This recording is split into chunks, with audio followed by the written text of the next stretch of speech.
What is up, Past the Rock podcast? It is your boy Cesar coming to you yet again with a solo Ceez episode. Now, a lot of y'all might be wondering, where's everybody else? And well, Patrick's on vacation. Bethke had to step away for this week. So it's just me carrying the load. So call me the Derrick Henry of the Past the Rock podcast because we are just handing it off to me and we're not going to stop. Now, before we even get into the thick of things with the football, I want to do one very, very, very important thing, and that's shout out the Texas Rangers, baby, who shat all over the Houston Astros in Game 7 and Game 6, but mostly Game 7. And a big, big shout out to my Texas Rangers MVP. Forget Corey Seager. I don't care about that guy. You can't make me care about him because he was not as good as El Bombi. Adolis Garcia. Rangers win a World Series. I am naming my firstborn after it. Now, when the Eagles won the Super Bowl in 2017, I also said the same thing about naming my first child after Nick Foles. So we'll just have to combine their first names into my hypothetical first child's name. So we'll cross that bridge if we ever get there. But yeah, so shout out to the Texas Rangers who are in the World Series for the first time since 2011. They're going up against the Arizona Diamondbacks. Don't know anything about it. I can't carry a baseball segment by myself. But hopefully next week, when we're right in the middle of Game 3, I believe, we can talk a little baseball. Maybe do some coverage before Game 3. Maybe recap Game 1 and 2 of the World Series. But here's hoping that the Texas Rangers bring it home. So yeah. Anyway, let's go ahead and get to the thick of it. We're gonna recap Game 1. Sorry, not Game 1. We're gonna recap the week that was, because this is again 4 downs with LCs. So let's go ahead and take the first down, recapping the Minnesota Vikings and the Philadelphia Eagles. Let's get into it. Now, we're just going to get the Minnesota game out of the way. Typically, I do things in an order. In this case, we're going to be a little bit more flexible, simply because, despite me being the football guy of the podcast, I didn't actually watch Monday Night Football. So, yeah, I was busy watching not just Game 7 of the Texas Rangers World Series bid against the Houston Astros in the NLCS, but I was also at a concert that day, so I was watching both the game and the show. Not a great way to multitask, honestly, when you're at a concert, or to enjoy the music when you're at a concert, when you're also watching baseball on your phone. Don't recommend it, but in this case, it was very important. It's Game 7. So, anyway, we are just going to go react off of what we've seen in the highlights, what we've seen in the box score, and honestly, I didn't think the Randy Moss jersey that I wore in the previous episode was going to bring them any luck against the 49ers, but maybe my hate for the 49ers propelled Minnesota to victory. Now, I'm not going to take that much credit. I wish I could. But it was very interesting to see how close of a game it was. Just because you look at these two teams and the way they've been going on paper, you have San Francisco coming off a horrible loss, an ugly loss, not a horrible loss, an ugly loss towards the Cleveland Browns on the road. And then you also had the Minnesota Vikings coming off a not that impressive win against the Chicago Bears. So it was really hard to make 1 and 2 of like what should happen in this game, right? Because on paper, Minnesota does not stack up to San Francisco in almost every category, except maybe wide receiver, and that's only because Justin Jefferson is just that much better than Deebo Samuel and Brandon Ayuk as individuals. Now, I would say this. If you told me that the San Francisco 49ers lost this game close and Minnesota at no point turned the ball over and there was only one turnover between the offenses the whole game. I would have a hard time believing that. And because I just couldn't find a way where they could lose. And then, granted, San Francisco was missing Debo Samuel. They were missing some offensive linemen. It's still what was entering this game the favorite to win the NFC. And it could still very well be. It's a long season, and a lot of things can happen. But the fact that Minnesota pulled this off, thank you, first and foremost. Secondly, this is now the second straight loss for the 49ers. There will now be questions going forward to how good this team really is when the chips are down, right? And not just that, uh, Kyle Shanahan is winless when his teams trail by 5 points or more entering into the last quarter, the fourth quarter of a game. That is not a recipe for success. The best teams, the teams that win, yes, they dominate, they can get ahead, but also they can come back.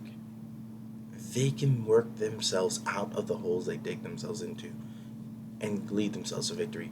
That did not happen. Uh, from what I saw, Brock Purdy was efficient from a statistical standpoint, but from everything that I've heard, it was not his best game. He did not look great. So, make of that what you will. A lot of that could just be attributed to the fact that, hey, he is a product of the system, and it's not so much him, right? And that's not a bad thing.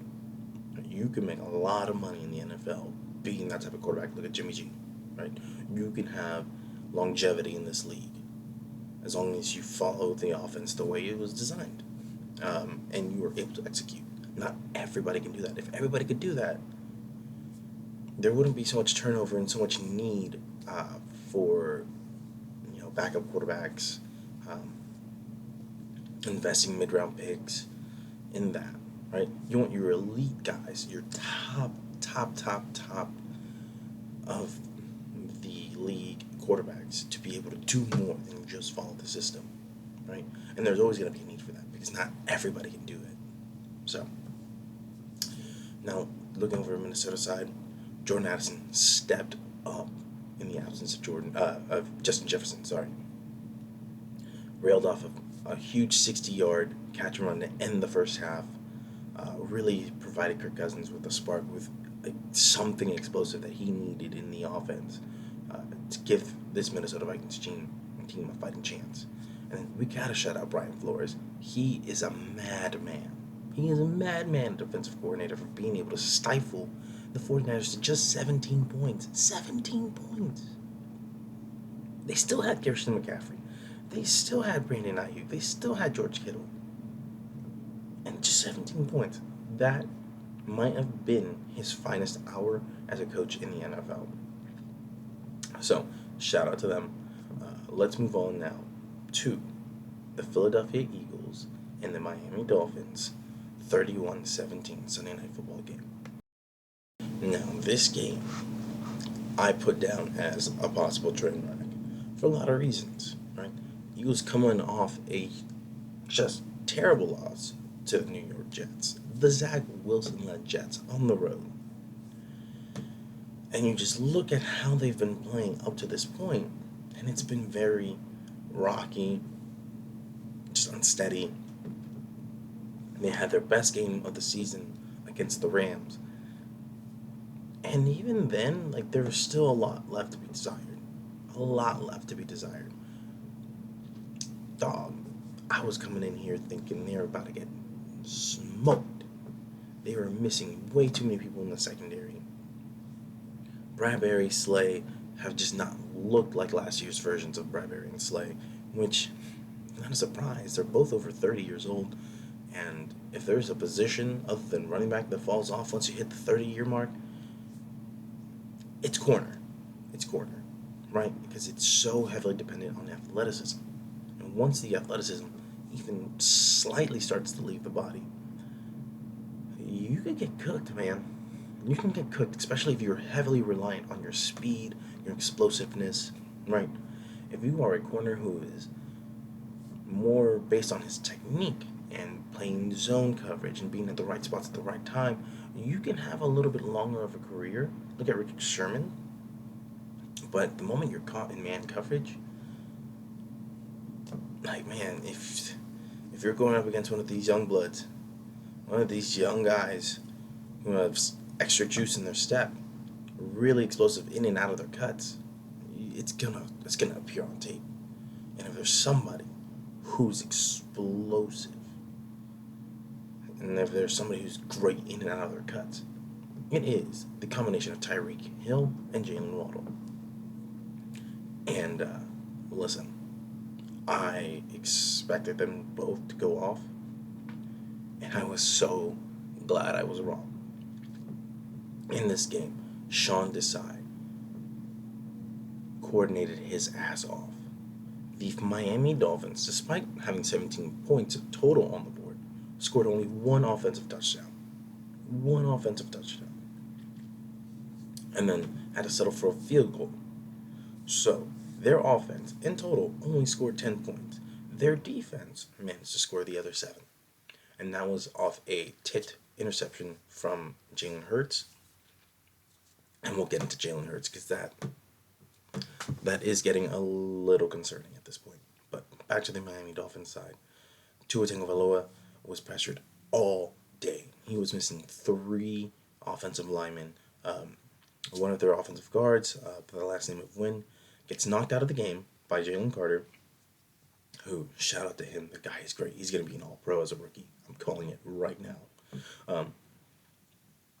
Gets knocked out of the game, so they are missing, I believe it was 2 tackles, both their starting tackles and their interior linemen. So one of their interior linemen, Wynn, who left the game early in the first half. That was a recipe for disaster. Tua Tagovailoa is great at getting the ball into certain spots. Right? He doesn't have a big arm. He does not thread the needle that well. He needs a quarterback that plays with anticipation, right? Timing, rhythm. You knock him off his timing and rhythm, right? You mess with the spots where he wants the ball to go because he doesn't throw at receivers. He throws at spots where he thinks his receiver is going to be.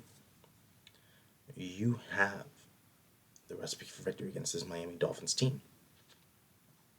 Now here's the thing. He is very quick to get the ball out. So if you are able to disrupt him, make it to him hold that ball just a little bit long and let your pass rush get there, he's done. He's done for. And that's what happened. Yes, Tyreek Hill managed to get a touchdown off, I believe, Terrell Edmonds in the corner of the end zone. It's Tyreek Hill. It's going to happen. But Jalen Waddle didn't do anything, right? Cedric Wilson had one big catch on 3rd down. Didn't really amount to much. So, despite the Miami Dolphins having little flashes here and there, little pockets of success, you'll take that if it means you shut them out of the end zone almost entirely. Which, 10 points. Come on. This is a team that's been leading the league in scoring. Granted, a lot of that came from a 70-point outburst against the Denver Broncos. It was still an insane offense to watch. An offense that had over 30 touchdowns, 15 in the air, 15 on the ground. We haven't seen anything like that in so long. Scoring is down across the board in the NFL, but the Miami Dolphins are the exception right now. Or they were. Until they met the Philadelphia Eagles on Sunday Night Football, where this defense played their ass off. They got 3 sacks. They managed to get a pick. They did everything they needed to do.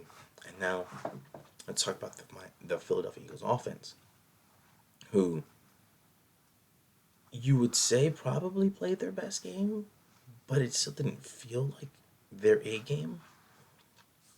Jalen Hurts still 2 turnovers. He is tied for the league, I believe, with Josh Allen for most interceptions, and I think if you include fumbles, he is the leader in the turnover category, which is concerning. He has this position of not letting it spiral. Like, if Carson Wentz going back to an old Philadelphia Eagles quarterback, were to have this type of game where he fumbles the ball early, throws a pick, and maybe the pick's not necessarily his fault, you're going to see him start pressing. You're going to see him start playing hero ball, not Jalen Hurts. So credit to him on that. But Jalen, we need you. I need you to reel it back. Reel it back. I don't know what the Eagles need to do to get him back to playing a safer style. Maybe it's just bad luck. But thankfully, this Eagles defense has been one of the best, if not the best, at not allowing points off turnovers. Now, getting back into the thick of things with this game, with this offense, A.J. Brown, great game. He now has 5 straight games of 125 receiving yards, tied with Calvin Johnson. Calvin Johnson. And you know what type of season he is on. So if there's any way to fix the turnover issues that Jalen Hurts is facing, maybe throw the ball more to A.J. Brown. Although, you still have 2 great talented offensive weapons in Devontae Smith and Dallas Goedert. Not to mention DeAndre Swift. So, as concerned as I am about Jalen Hurts, there's so many pieces in place for this offense to improve, to get better. The one place that I still don't understand why they're struggling is the red zone. One of their trips to the red zone was one of the ugliest things I've ever seen. Going with 3 straight runs on 3rd and goal, they go empty, and Jalen Hurts looks like he checks into a QB run that the Miami Dolphins baited him into. Not great. So, still need to see improvements in that area if there's any hope of them winning a Super Bowl, let alone a playoff game. Or winning a playoff game, let alone the Super Bowl. Sorry, I had that in reverse. So, Eagles are going into the teeth of their schedule right now.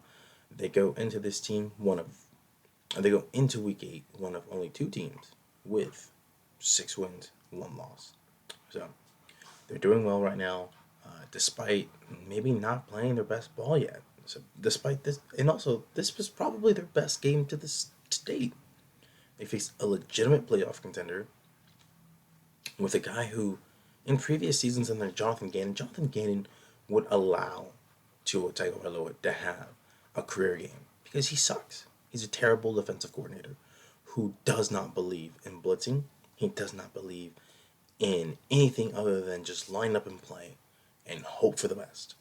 Sean Desai, thank you for bringing change-ups to this defensive system, to this defensive philosophy, to this team.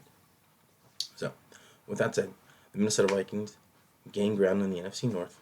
They're at 3-4. The Philadelphia Eagles continue to be atop the NFC East, with the Cowboys being on a bye week.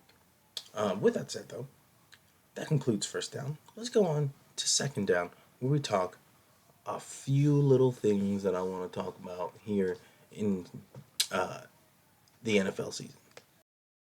So I'm going to try to keep this short and sweet, mostly because I don't want to take up too much time. I'd be remiss if I did not mention that the Philadelphia Eagles traded for all-pro safety Kevin Byard from the Tennessee Titans for a swap of a swap of players. So Terrell Edmonds goes to Tennessee, and with that, the Philadelphia Eagles send the Tennessee Titans a 5th and a 6th round pick. Sorry if you see one of my dogs in the background. He just woke up. He's a lazy bum. He likes to scratch himself. Is what it is. Anyway, this is a steal. This is an all-pro corner who's never missed a game in his entire time in the league, which is something the Philadelphia Eagles need. They need somebody with durability. They need somebody who's reliable. And this is one of the better safeties in the NFL of the last 5 years. So, I don't know what to expect from him. I'm not too familiar with Tennessee Titans players outside of Derrick Henry and when A.J. Brown was over there. But other than that, I'm excited for this. I'm glad that we are reinforcing the defense. It'd be great if we can get a good, legitimate second running back, because Kenny Gainwell is not it.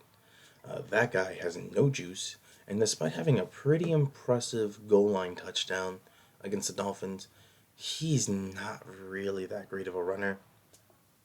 And DeAndre Swift is a much, much better option in the pass game.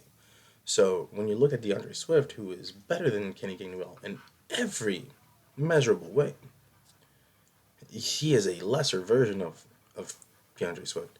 You think to yourself, well, you kind of need a change of pace back, somebody who can give you a little something different. They refuse to play Rashard Penny.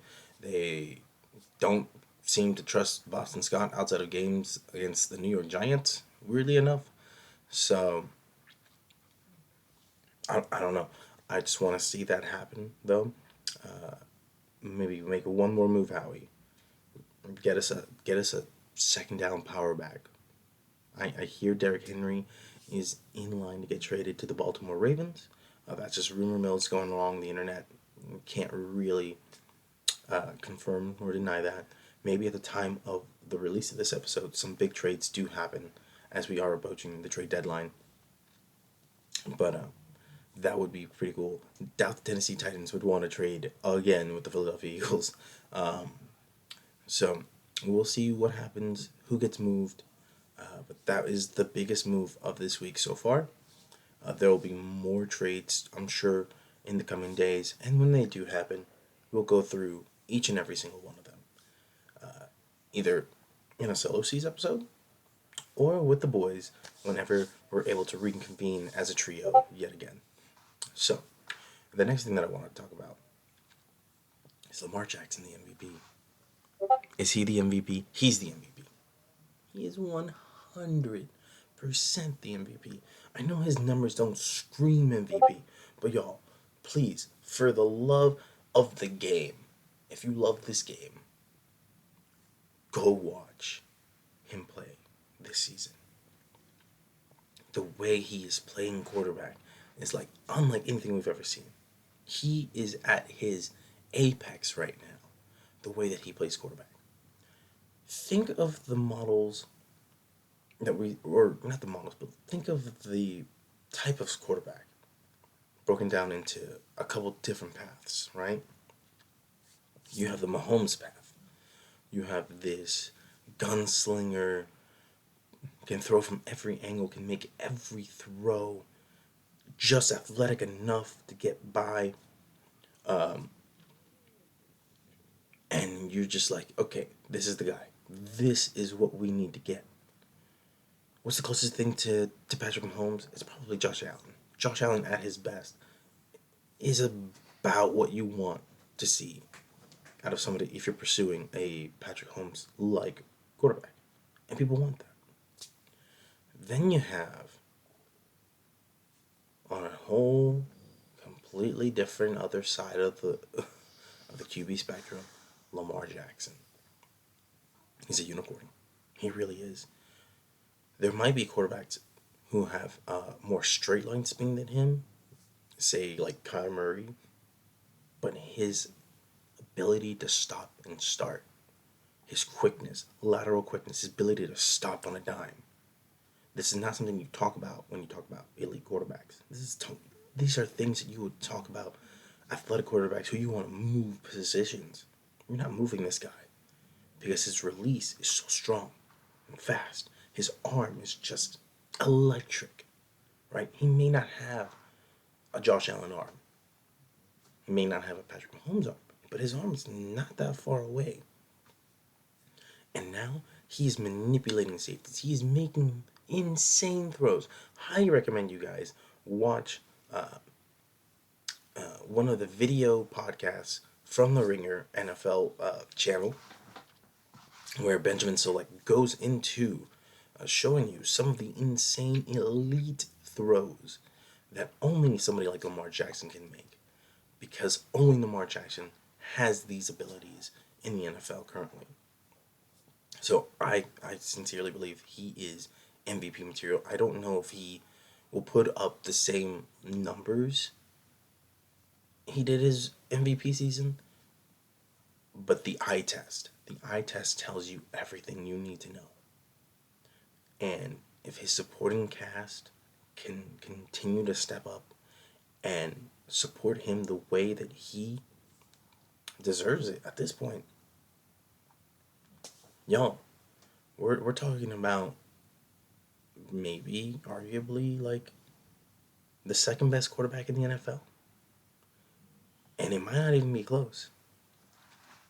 And that is if indeed he continues this pace. Right? If he continues playing the way that he does, if he continues elevating himself as the passer, oh boy, oh man, we're in for something special. So that's my little diatribe on that. The next thing that I wanted to talk about here on second down is, y'all, even if your team is not in first place in the division, you don't have to worry because nobody really has a strong foothold. There are no juggernauts this season. Miami was looking like it was going to be one. San Francisco looked like it was going to be one. There's expectations of the Eagles being one, the Cowboys.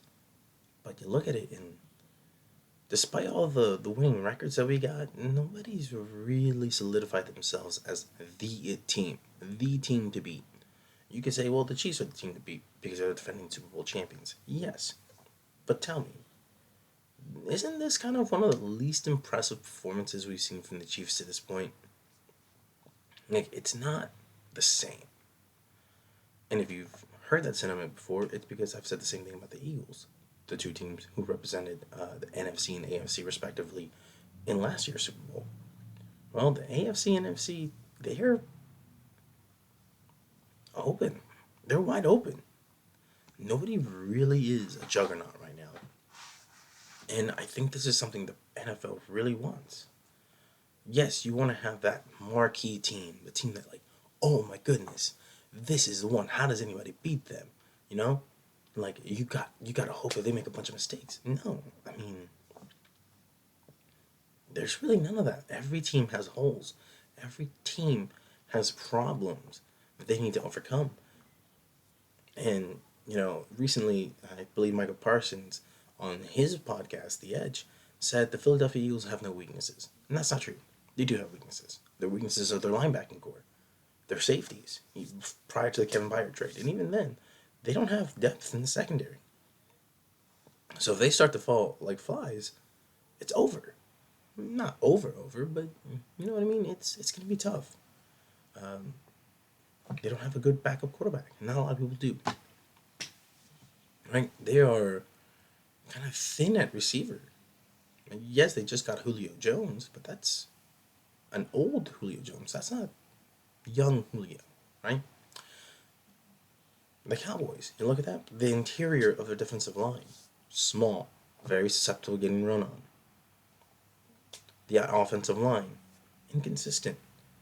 The offensive system may not match what they do well. Not a great fit.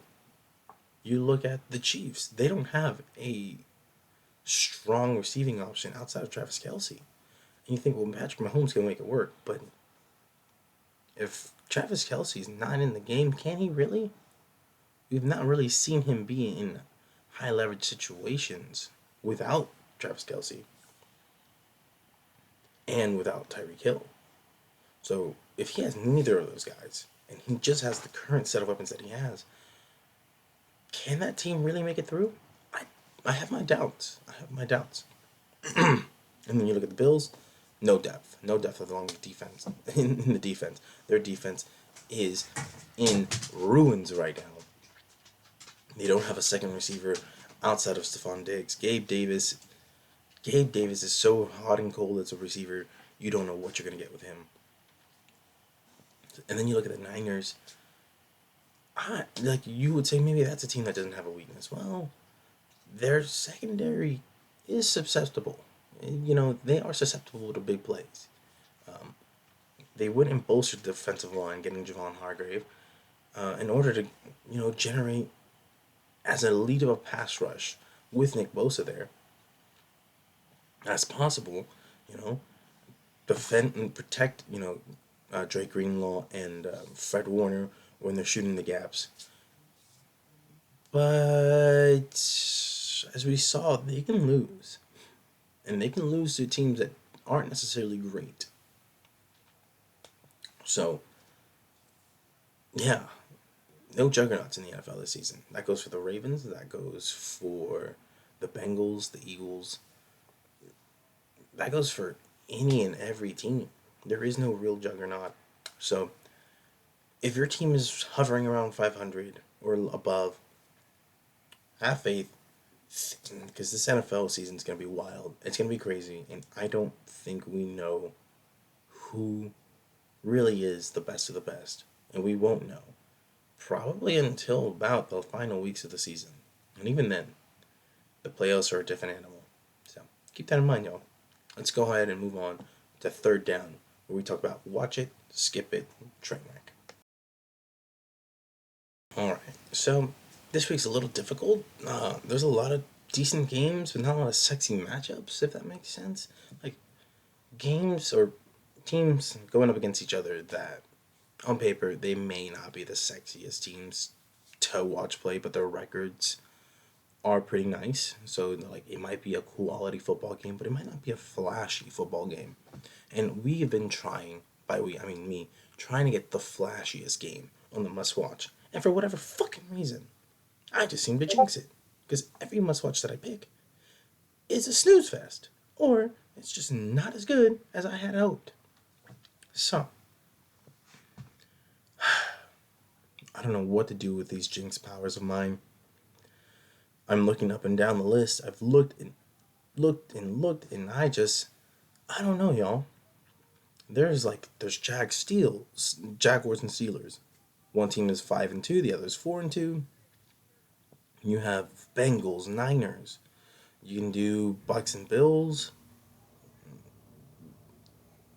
Do you wanna do Browns and Seahawks? Both teams are 4-2, but not like a sexy matchup because sorry, the the Browns are a weird mess, but like they're a mess but they're winning, so good for them. And if you don't know what I mean by mess, just look at how fishy things are looking with Deshaun Watson's availability to play football games right now.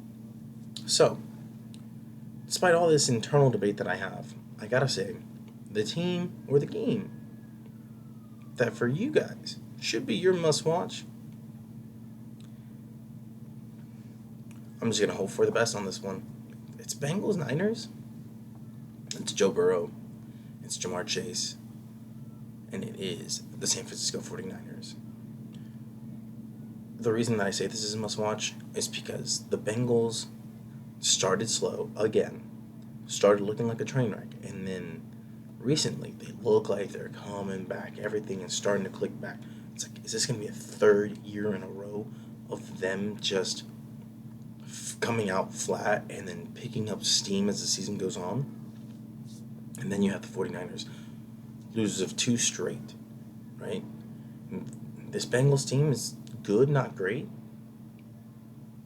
but the 49ers have shown that they can lose to teams that are either just good or not that good at all.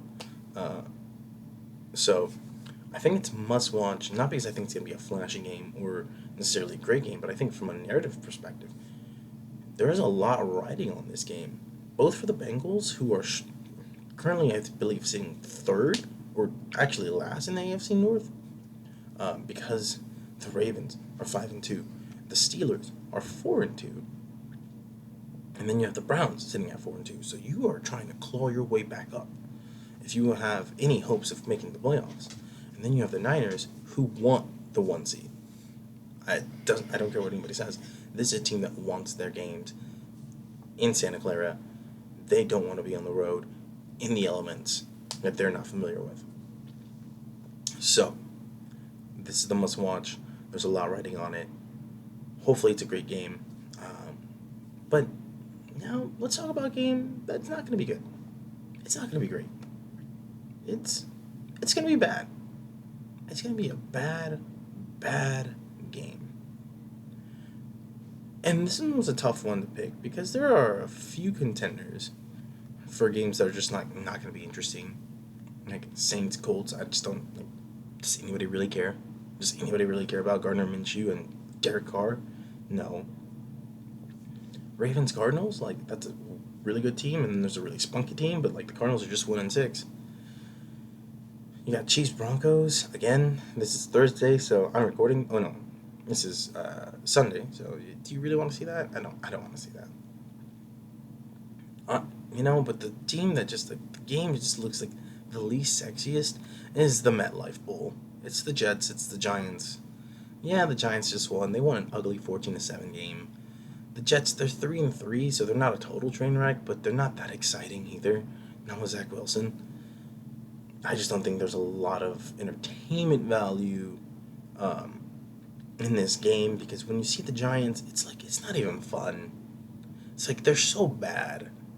Yeah, they got 2 wins, but it's like just like pulling teeth watching them play offense. And Zach Wilson, if he's not having an average game, like an average starter level game, which is rare for him, then it's bad. It's like pulling teeth. You're just like, why are you in the league? So that might be the most skippable game I think I could ever put out um, on paper, at least for this week. Now, what's the biggest train wreck game? Well, y'all, this one is actually right on the money because these two franchises are absolute train wrecks. It's the Bears, it's the Chargers, it is Sunday Night Football. Why would they put this game on Sunday Night Football? Oh my god. Who told them this would be a good idea? You have a reeling Los Angeles Chargers team, and then you have a Bears team that's like, they just got their second win in over 360 days with a backup QB who, wow, they tailored the offense to their quarterback. What a novel concept. If Justin Fields is able to play in this game, there is an excitement factor in here, but the train wreck factor will persist because if there's any teams like the Chargers who are as good as them at snatching defeat from the jaws of victory, I would like to see it because the Chargers put on a masterclass in that. That's why they are a train wreck. And then the Bears, they've been a train wreck all season. All season. Despite some of the flashes that we've seen from Justin Fields, and despite them having like 2 wins in like the last 3 weeks, it's still not a good team. It's still a team very susceptible to things just spiraling out of control. And I kind of want to see that. So for my football sickos out there, this is your train wreck. And with that, and with that, let's go ahead to our fourth down where we preview the Cowboys, the Vikings, and the Eagles. Going to start at the with the Minnesota Vikings going to Green Bay on the road. They are the favorites in this game, and if we go off ESPN's matchup predictor, there's a 57.9% chance of victory for them. Yeah, Jordan Love has not been playing great, but he looks like a first-year starter, despite having been in the league now since 2020. That's not a lot his fault, QBs need reps. Some QBs, they do well sitting and learning behind an established veteran. I believe Jordan Love was the type of guy who needed to get in and get reps, and he's getting reps into his late mid-20s. That is not a recipe for success, in my opinion. It has worked for some guys. It has worked for some quarterbacks. But I just don't think for this particular quarterback it was needed.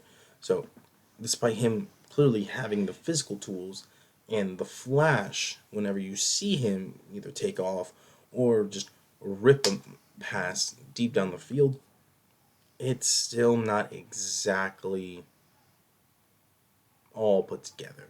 So, I believe that Minnesota, coming off a big win, has this opportunity to continue to gain ground and try to work themselves into the wild card. I don't think this Green Bay team has a lot going for itself, both on offense and on defense, to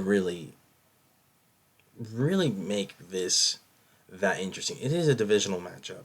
There is a chance it's a close game because it is the Minnesota Vikings. But just looking on paper, I think the Vikings have this in the bag. So I'm gonna go ahead and say that they win this game 21-18. Because again, it is the Minnesota Vikings and they love their one score games over there. So with that said, let's go ahead and move on to our next game. The Rams at the Cowboys. Well, what can be said about this game? Cowboys are coming off the bye, off a win against the Los Angeles Chargers. The Rams, they are not good, not great, not bad. They're 3-4. This is probably a better start than you could have anticipated for the Rams, even with Matthew Stafford, because we weren't sure what we were going to get from Matthew Stafford. Now Matthew Stafford has looked pretty good. Like, I know he has 6 interceptions, but despite that, he's getting the ball still comes out of his hand with zip, with velocity. Puka Nacua continues to remain on pace for being one of the best rookie seasons we've seen from a receiver. And they have Cooper Kupp. He's back again. This is what I believe now his 3rd or 4th game back in the offense. So he's shaking off some of the rust now. He's getting more comfortable. He's getting into the rhythm, or he will be getting into a rhythm sooner rather than later. Then you have the Dallas Cowboys, who, yes, they won, but it wasn't a pretty game by any means. There's still issues with just the chemistry on the offense. The play designs lack inspiration. We've said this before. The defense comes to play, but sometimes they just seem to be not the juggernaut that we want them to be. This is a weird game because I can see this game being really close. I could see this being the type of game the Dallas Cowboys lose, where they come in as heavy favorites, coming off a big win, or maybe not a big win, but a much needed win, and then having a letdown. This feels like a classic letdown game in the making, but I don't think it's going to be. I think it's going to be an ugly game. One way or another, it's either ugly for the Rams or just ugly in general. I believe the Dallas Cowboys have what it takes. I don't know that the Rams have enough on defense to ultimately stymie the Cowboys for 4 quarters. Aaron Donald needs more than just himself to win a football game. So, with that said, I'm gonna give this to the Dallas Cowboys. I think they win this game 24-17. It'll be a 1-score game, but I don't think it'll ever be that close after you get past the first quarter. That's my prediction on this one. So yeah, then let's move on to the Philadelphia Eagles against the Washington Commanders. This is their final matchup of the season, or their final head-to-head matchup of the regular season. Yeah, man, Sam Howell, you are a train wreck at a quarterback. He is. I don't even know how to describe him. The guy just holds on to the ball for forever, for fucking ever, man. He is on pace to get sacked more than any QB in the history of the NFL. And even if you adjusted for the original 16-game schedule that we had for I don't know how long, it would still be by a wide margin. Like, my goodness, dude. Get rid of the ball.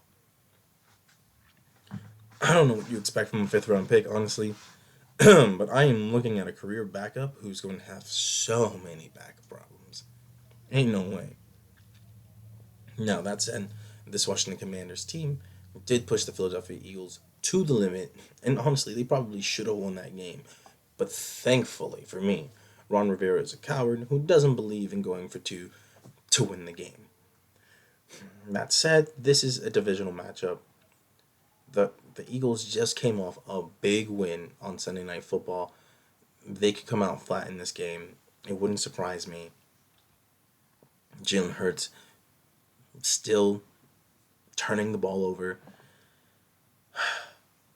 It's tough, but I look at that defense. We have Kevin Byard now.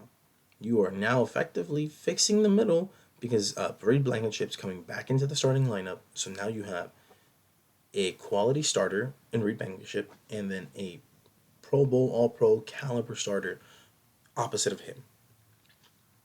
Now you're really shoring up that part, the deep part of the field. The only thing that they really need to address now is linebacker, which they won't, so they're not gonna, and slot. Now there's a chance that rookie third round draft pick Sidney Brown moves into the slot. Who knows if he does well in that role, but the man plays with his hair on fire. He is all over the field. He's very aggressive, and that can be taken advantage of by veteran QBs. What is Sam Howell? Not a veteran QB. So, if there's any matchup that you would want to put him out on the field for to test him out at slot corner, this is the game. If not, hope Eli Ricks does well. Because Josiah Scott's not it. He's bad. Always been bad. And we'll go from there. Because, yeah, this Washington team, there's just not a lot to say about them. They just lost 14-7 against the Giants. They're going to be fired up. Maybe. Jonathan Allen did have like a huge just don't fucking talk to me feel about him after that loss where he's like 7 years. 7 years of that shit. Yeah, 7 years of mediocrity. And it can get to you. And I don't know if this team will have the fire that they need. With that said, it's a division game. I said it at the beginning of this, and I'll say it again. It's a divisional game.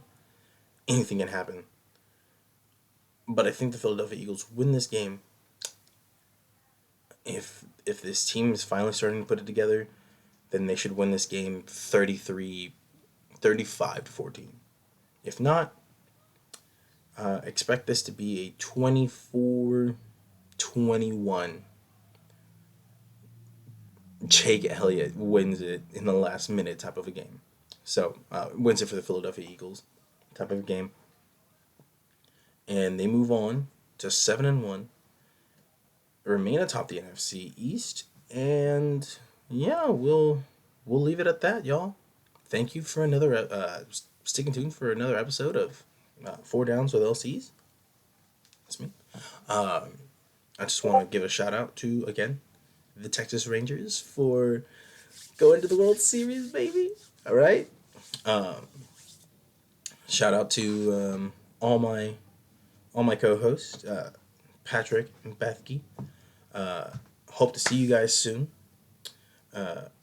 Y'all, if you get to see Patrick, message him and say, hey, congrats on your Vikings and your Rangers winning on the same freaking day. And I just want to say much love to everybody out there. And to end things on a little bit of a sappy note, tell your friends you love them.